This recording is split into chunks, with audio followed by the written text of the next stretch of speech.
Woo, best friend, they was shaking the table. Oh my gosh. Woo! This episode of Love and Hip Hop. Hold on, let me take my glasses off so y'all can see, so we can connect. Okay. This episode of Love and Hip Hop, ATL, it was kind of all over the place, okay, because it gave me emotions, like I was cool with it, and then it was like real dramafied, and then it was real soft. So let's just go ahead and get into the review of the episode. So first we have the girls still in Jamaica, and we find out that Rashida and Kirk have left the scene, but they make sure to let us know that they left in separate planes or whatever. They left separately, but we all know they still together in real life, so that's neither here nor there. As they are all sitting around, Mimi gets a phone call. Mimi walks away. She comes back and she is distraught. She is, I think she says she's livid. You know, she always using them real angry words to describe her real angriness. But she was really upset, and they come to find out that her daughter Ava has been, or is it Ava? Her daughter has been around Joseline, and she specifically asked Stevie not to have her daughter around this bitch. And so she decides to go home early, and that's that. Okay, so then next we have Rod and Logan. They meet up in this undisclosed garage. Now, I don't know where they were at and why they decided to meet here. It was like random. And then they never got like too close. They were never like face to face. Like, they were like, okay, we're gonna pretend like here's the space right here, and then here's Logan, and then here was Rod. Like, you can't even see my hand. That's how far away they were from each other. And I was like, why are y'all so far away talking to each other in this big garage? Like, there's nothing but space and opportunity. Rod, you said you were gonna make, prove your point. Prove your point, player.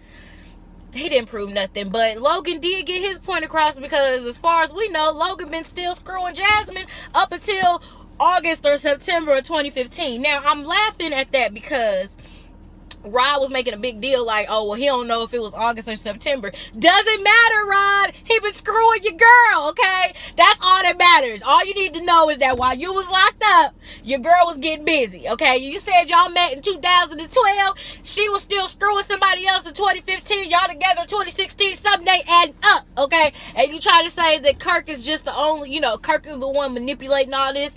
No. Could it be a come up for our boy Logan? It could be, but for sake of saying that this story is really, real or whatever, I'm gonna have to ride with Logan, because Jasmine seeming like a real liar right now. Everything's just really forced on her part. But anyway, so that leaves Rod questioning Jasmine, like, okay, well, what really happened? What's really up? Because Logan mentioned some key factors. He came with receipts once again that I've been over there to where y'all live at, where Kirk had put Jasmine up at. So that was like, oh, you knew about that place? Okay, so Rod had to believe semi what Logan was saying. So the way that they leave basically is Logan saying, okay, I'm gonna take a paternity test, and that's how they gonna make it better. So then we see Mimi. She goes over to Stevie's house, and she's like, Stevie, I specifically asked you not to have that bitch around my daughter, and you did it anyway. So you know what I did? I went to the courts. And I tried to get a restraining order, a protective order against her. And I was like, oh, Mimi, you so deep. And come to find out, she couldn't even really get the restraining order or protective service order, whatever she want to call it, because Ava had to be present. And with her not being present, they couldn't give it to her. So the story was null and void. And therefore, they were going to have to take the baby to court. So her point to Stevie at this point is, you got me bringing my daughter to court for this? Basically, you're going to have to make a choice, make a decision, handle your business, or we all going to go to court. And Stevie like, okay, I don't know how she did or what happened, but I'm blindsided too, so I'll figure it out because I don't need these type of problems. Basically, that's what Stevie said. So then next up, we have Karlie and Dime, and they meet up at Karlie Red's house. And of course, this video is not sponsored by Pizzeria, just to let y'all know. But of course, the Pizzeritas were present, and they had tacos, and they were like, we try to keep the fun going from Jamaica with Mexican food. I don't but hey, you know, whatever y'all do, make it do what it do. So Dime is just really telling her she's happy about Jock and Karlie coming to an agreement, saying, you know, I just feel like y'all really love each other. And Karlie's like, nah, you know, he just had a special place in my heart, and you know, he put me through a lot, blah blah blah. Yeah, Karlie, we know y'all really care about each other. And so Dime is like, you know, you got a decision to make. You got to decide if you're going to be with C's or if you're going to be with Jock. And she was like, you know, I already know. But, you know, I'm just worried about him cheating on me. And we find out that Caesar has introduced Karlie to his mom as well. So, you know, we like, okay, things are going great, but it's a long distance relationship. How long will it work? And Dime gives her some good advice that basically you just gonna have to trust them. Like, if it's meant to be, you gonna have to trust them, because can't no woman guarantee that they man ain't cheating. And I was here for that. I was like, you dang on sure, right? You can't guarantee nothing out here in these streets these days, okay? So then we have Joseline coming to Stevie's house, and she's made up her mind, you know, that I'm going to go ahead and I'm going to take you up on your offer, and we're going to go ahead and we're going to get married. I'm going to give you the ring. I was like, whoa, time out. Just last week you was just dogging the nigga out, and now today you like, okay, so we gonna move in together, we gonna be a family, and now I want you to be my husband again, and the only thing I need you to do is get rid of your artist. And Stevie's like, well, I'm contractually bound with the Panamanian goddess. And she was like, she ain't no better than me. Who is she? She no better than me. She just a wannabe, a fake Puerto Rican princess. She cannot be me. I was like, oh Lord. So Stevie explains to her, like, yeah, you know, I want to be with you for maybe, kind of, but I have a lot of stuff going on, and one, I can't just get rid of this girl, and two, you gonna have to apologize. And she was like, apologize for what? Well, like, so you just forgot you said that Stevie was molesting his own daughter? Like, really? You forgot all about that, Joseline? Okay. So he tells her, yeah, you know, you gotta apologize to my girls. And she says, okay, fine, that's whatever. All right, so then Mimi meets up with the Panamanian goddess, and I felt like this part was just a little bit forced to me, because I don't even understand, like, why do they need to talk? Like, it just seems forced, especially knowing that Karlie Red and her have an issue. So while they always talk about Karlie being messy, Mimi's being a little messy here as well by meeting up with the Panamanian goddess. So they the Estelita, she starts talking about Karlie and how, you know, she don't really care for Karlie because Karlie always throwing shade. I'm like, so what do you be doing? Because every time I see you, you always talking about how old she is and blah blah blah. Like, now granted, we as the people, we know that Karlie is old, okay? But one thing again that I keep stressing, Karlie look damn good for her age. If you got it, flaunt it. I don't care if you 50 years old, 60 years old. If you look good, flaunt it, okay? Because black don't crack. Don't be mad, baby, because the melanin is popping. All right. Ooh, she just gets me so upset, and I'm gonna look up to find out how old Estelita is, because she keep calling Karlie old, but she don't look young herself. But anyway, so they get to talking, and Mimi basically just wants to warn her about Stevie J and his antics and the stuff that she'll have to go through with Joseline. Estelita says, hey, you know, it's really just business. I promise it's just business. Stevie hasn't even tried anything. He does say that I'm beautiful, but he just looks at me as money. I was like, oh wow. And Mimi was too, like, okay, this is a new Stevie. I never heard of this Stevie before. And so next up we have Rod and Jasmine. They meet, and I was like, oh, poor little Tink. Jazz just looks so stupid. She looks so dumb. I want to know how old she is. Like, they said this was in high school that she had this relationship with Logan. But she still looks like she's maybe 22. So I don't know. Y'all let me know how old Jasmine is supposed to be down below. But long story short, Rod is like, you a lie and the truth ain't in you, because this man that said he'd have been over here. She was like, no, we haven't had sex since what was it, 2014? He was like, well then that don't make sense, you know, something ain't right, because you ain't move over here until 2016. So you tell me the story, tell me what's really good. So she says, well, what do I have to do to make things right with you? Here he go, he pulled out a paternity test. I'm like, can they just get these men to go take the paternity test? Why we gotta pull out these Walgreens paternity tests for paternity tests? Just take them to the paternity clinic and take the paternity test. Whew, they working my nerves with this. I'm getting so sick and tired. I'm like so sick and tired of this paternity thing. And then come to find out, like, secret tea here, this is a spoiler alert, at the reunion we still don't find out if Kirk the daddy or not. So moving on. So then we have Dime at her listening party, and she decided, since the thing went real good with Tammy, she wanted to go ahead and show off her music. I was like, okay, Dime, she's looking really good these days. I'm loving the black hair. Like, I'm just here for Dime anyways. So she invited all the girls, and Mimi decides that she's gonna invite Estelita, knowing that Karlie was gonna be there, but she's not gonna tell Karlie that Estelita is coming.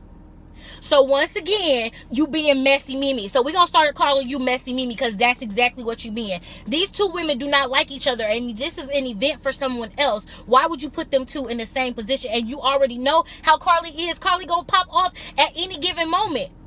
But Estelita walks up. Karlie's like, okay, hey, whatever. Let me go ahead and apologize to you for how I was acting, for my remarks, for my interesting remarks, if you were offended, blah, blah, blah. I just have a position that I have to stand on. And she was like, well, what is that? Like, why you feel like you got to be at everybody's business? She was like, because I'm usually put in between things, and so I just didn't want to say anything at the time. She was like, but it's none of your business. It's none of your business. Why? Who made it your business? Karlie looks. She grabbed this vegetable tray and shucks it in her face. I was like, oh Lord. She says, I don't like you. I'm here for it. Because she was just talking like, she came up hostile anyways. And I'm like, Mimi, if you're going to invite people to try to make things right and make things better, and that person knows that, then that person needs to be on chill mode, because she looks stupid. Karlie apologized to her, and y'all know Karlie just don't be walking around and passing out apologies. She be passing out excuses and gossip. So I'm like, okay, this was too much for me. So in the midst of all of this, and the security walked up, in the midst of that, Sierra gets into it with Estelita, because Estelita tried to throw a drink at Karlie Red, missed, and it hit Sierra. And Sierra was like, oh no, she got her a good couple of 4-5 licks in. And also, side note, we do find out an update on Sierra. Her and her boo, they are still together. They just living an angry house life. Y'all know how that is when you mad at your boo and y'all don't really talk to each other, but y'all gonna stay together, make it work for right now. They live in that life, okay? And so they walk out. Melissa is walking right after Estelita. Now, mind you, Karlie Red is supposed to be one of her good friends. So I'm not sure why it was that she was following after Estelita, other than that she was trying to get them draws. That's all I'm saying. Mimi comes out as well. And Estelita's like, well, what was that? What was that all about? And Mimi was like, I don't know. What was it about? Talking to Melissa. Melissa lets them know. Okay, well, the reason why Karlie was told that she, not to mention anything about Joseline anymore, not to bring back any tea, not to say anything. And so that's what she was doing, and basically like you took it overboard. And Mimi was like, oh, so she gonna stand up for this bitch now after she done threw flowers all in her face. I was like, okay, and people grow, and what? You still was having relationships with Joseline up until the comment was being made. We do not forget, okay? We don't forget. I don't forget. You can sit up there with them I don't even know what's wrong with her boobs. They are so annoying to watch. But you can sit up there all day with them, sitting up in my face, and try to act like you just ain't been talking to Joseline that long. No, it's only been since the summertime. So, stick tea on that. But Estelita does vow that there's always going to be beef. Every time she sees her, it's going to go down talking about Karlie Red. I was like, okay, you just really forcing it. Because only thing she could say was, you old, you just so old. Ooh, you old. I will whoop you, you old. I'm like, but you didn't do nothing. You young, you could have hopped over a table or anything, but you didn't do nothing. They had to carry Karlie out because let me know. Let me know, okay? So then in the last scene, and this scene was actually kind of emotional for me watching it, because I saw the realness in the scene. And y'all let me know if y'all saw the realness. Stevie J was a real dad in this moment, because they met up, him and his two daughters, Savannah and I forget the other girl's name. They all meet up, and he just tells them, hey, Joseline's trying to be back in my life. They like, nah, Dad, it ain't this ain't what's up. They was like, okay, well, Joseline's gonna apologize to y'all.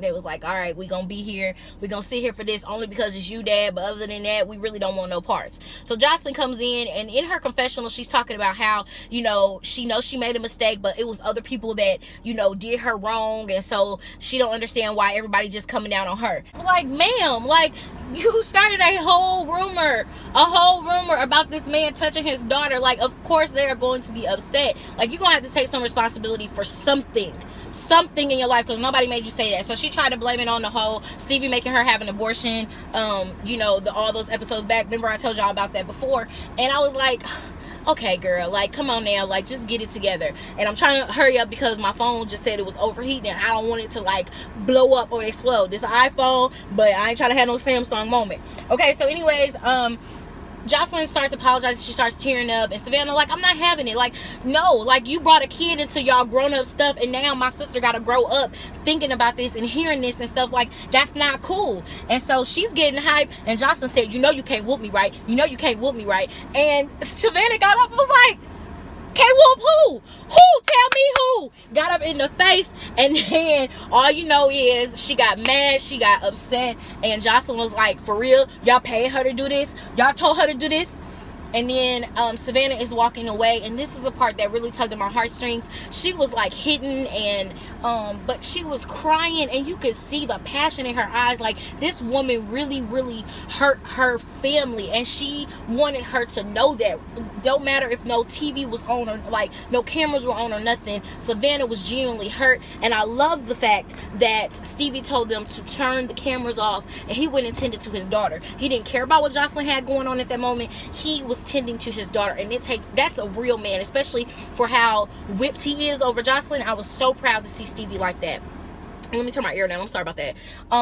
But yeah, so that was basically the end of the episode. We don't really know what happened after that. But on the next Love and Hip Hop, we have Rashida and the family meet up, and they go somewhere. We have no idea where they're at. They're on the porch or something, and Kirk has documents drafted up. Savannah talks to Mimi about Joseline and Stevie getting back together. Stevie and Mimi meet up, and Stevie asks Mimi, well, what do you want from me? And she explains. All the Love and Hip Hop mamas meet up, and of course we got Auntie Dev there to give us all the, you know, the knowledge that she can. And then Tommy agrees to talk to Dime. Dime tells Tommy she would have respected Tommy more if she would have just hit her instead of throwing a drink at her. And Tommy says, well, we can go outside and fight, and Dime agrees to the duel. So that's what we have coming up next time. Let me know what you guys thought about this episode. Are you guys team Stevie or team Joseline? Are you team Estelita or team Karlie? Let me know what you guys think down below, and I will catch you guys in the next one. Y'all know I gotta go eat, so I got things to do. KK, bye.